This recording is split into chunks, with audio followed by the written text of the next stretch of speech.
Hero Raj Tarun వ్యవహారం మరింత ముదిరింది. లావణ్య పెట్టిన కేసులో రాజ్ తరుణ్ను A1గా చేర్చారు నార్సింగ్ పోలీసులు. ఈయనతో పాటు మరో ఇద్దరిపైన కేసు నమోదు చేశారు. A1గా రాజ్ తరుణ్, A2గా మాల్వి మల్హోత్రా, A3గా మయాంక్ మల్హోత్రాని చేర్చారు. 2008 నుంచి రాజ్ తరుణ్కు లావణ్యకు పరిచయం ఉందని నిర్ధారించారు పోలీసులు.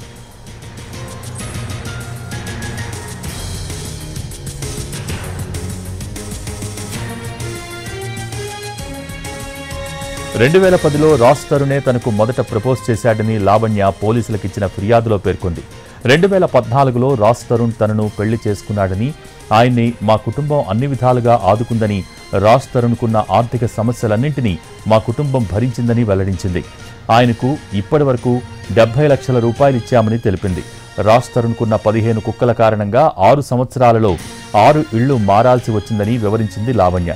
2016లో తాను గర్భవతినయ్యానని, 2వ నెలలో అబార్షన్ చేయించి దీనికి సంబంధించిన హాస్పిటల్ బిల్ రాజ్ తరుణే చెల్లించాడని తెలిపింది.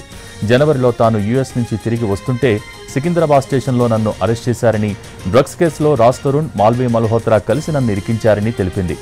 45 రోజులు జైల్లో ఉన్న తనను రాజ్ తరుణ్ పట్టించుకోలేదని తెలిపింది.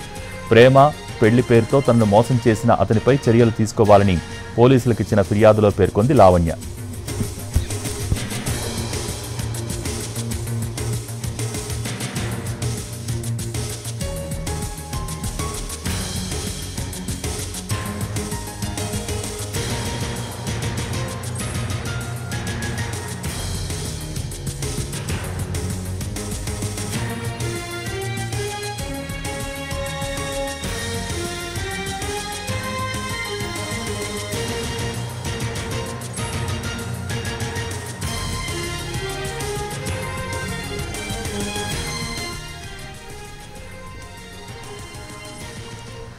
తనను చంపేస్తానని బెదిరిస్తున్న మాల్వి సోదరుడిపైన చర్యలు తీసుకోవాలని కోరింది. FIRలో 3 పేర్లను చేర్చి దర్యాప్తు ప్రారంభించారు నార్సింగ్ పోలీసులు.